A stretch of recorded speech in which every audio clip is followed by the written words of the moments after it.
Dites donc, mon Pacalou, là, ton simulateur que tu devais améliorer, notamment les temps de réponse, t'en es où? Eh ben, c'est fait, Smarty. Puis j'ai aussi corrigé le bug des coups, là, qui s'arrête sur les hauts pourcentages de succès. Ah bon? Et tu as fait comment, là, mon Pacalou? Eh ben, voyons voir ça maintenant, Smarty.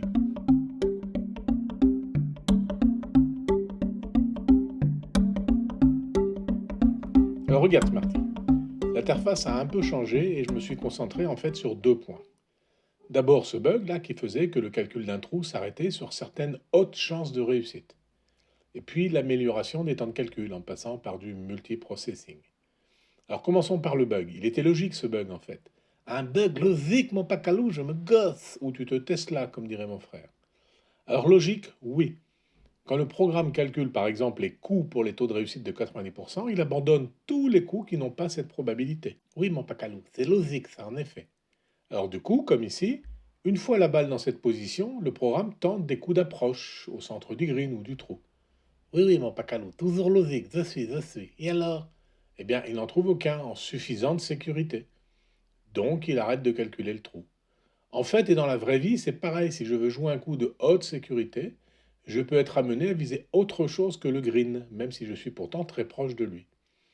Alors, il m'a fallu ajouter la notion de coup d'approche hors green, si je puis dire ainsi, d'où un petit changement d'interface que l'on voit là, et maintenant, plus aucun blocage. Ce nouveau coup, je l'ai appelé coup de sécurité, en fait. C'est tous les autres coups, autres que les standards déjà simulés, et qui visent un point du fairway plus proche du trou, si possible, mais sans forcément viser le green lui-même, et dans tous les cas, effectuable avec un très bon pourcentage de sécurité.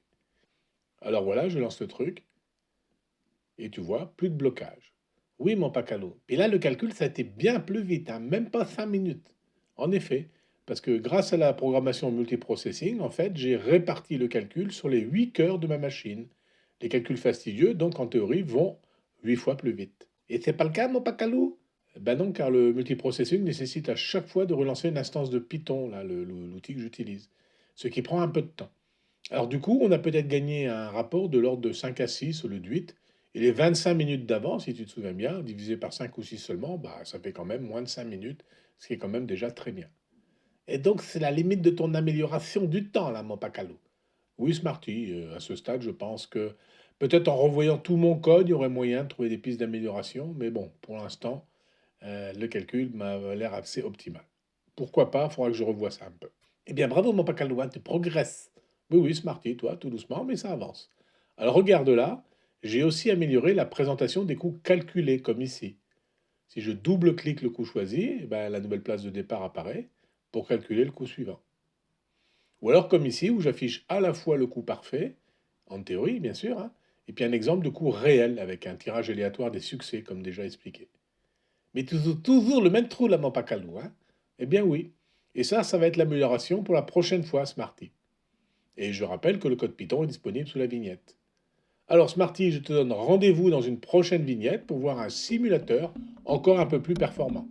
Zéat, mon pacalou, zéat.